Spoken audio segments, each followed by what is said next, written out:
নমস্কাৰ বন্ধু বান্ধৱীসকল, আজি আপোনালোকক মই দেখাইছোঁ কুকুৰা কেইজনী। মই প্ৰথমতে 4জনী ঘাই কিনি আনিছিলোঁ। তাৰে পোৱালিবোৰ ডাঙৰ হৈছে আৰু এই পোৱালিবোৰ ডাঙৰ হৈ কিছুমানে কণীও পাৰিবলৈ আৰম্ভ হৈছে। বন্ধু বান্ধৱীসকল, আপোনালোকে জানে যে লোকেল কুকুৰাৰ বেমাৰ আজাৰটো অলপ কম হয়, কিন্তু আমি ইয়াক চাফ চিকুণতা আৰু কিছুমান নীতি নিয়মবোৰ মানি চলিলে বেমাৰ কম দেখা যায় বা কম হয় বুলি ক'ব পাৰি। সেয়া আপোনালোকে দেখিছে কিছুমান কুকুৰা সাধাৰণতে মই ধান দিওঁ। ব্যৱসায় ভিত্তিত এতিয়ালৈকে মই কৰা নাই। এই কেইজনী পুহিছিলোঁ ঘৰৰ খাবৰ কাৰণে। লাহেকৈ মই ভাবিছোঁ যে ইয়াক ব্যৱসায় ভিত্তিত কৰিম, ডাঙৰ কৰিম আৰু কেনেকৈ যত্ন লোৱা হয় সেই সম্পৰ্কে আপোনালোকক অৱগত কৰাই থাকিম।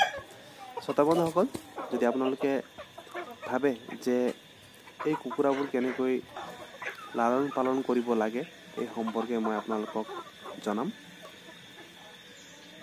যিসকল সাধাৰণতে আমাৰ গাঁৱত 10-12জনী বা 7-8জনী কুকুৰা আমি পোহপাল কৰি আছোঁ, তেওঁলোকে হয়তো কিছুমান কথা জানে যদিও কিছুমান বেমাৰ আজাৰৰ পৰা কেনেকৈ ৰক্ষা কৰিব লাগে বা ঠাণ্ডা দিনত কেনেকৈ ইয়াক যত্ন ল'ব লাগে সেই সম্পৰ্কে আপোনালোকক মই জনাম। আজি মাত্ৰ আপোনালোকক কিছু ভিডিঅ' বনাই দেখাইছোঁ। এই কুকুৰাবোৰ 6 মাহমান হ'ল, কাৰণ আমি সাধাৰণতে লোকেল যেনেকৈ ঘৰুৱা দানাহে দিওঁ, গতিকে ইয়াৰ গ্ৰ'থ অলপ লাহেকৈ হয়। কিছুমান ভিডিঅ'বোৰ আপোনালোকক দেখায় যে 3 মাহ 4 মাহত 1 কেজি হয়। সেইটো সাধাৰণতে হয়নে নহয় তেওঁলোকে হে জানে, কাৰণ মই যি জানো বা মোৰ যি অভিজ্ঞতা, এই সাধাৰণতে আমি যি ধান বা ভাত চাউল এনেধৰণৰ দিলে সাধাৰণতে 6 মাহ 7 মাহ লাগি যায় 1 কেজি হ'বলৈ। কিছুমান ভিডিঅ'ত দেখায় যে 3 মাহত 1 কেজি হৈছে বুলি কয়, কিন্তু সেইটো কিমান সত্য তেওঁলোকেহে জানে।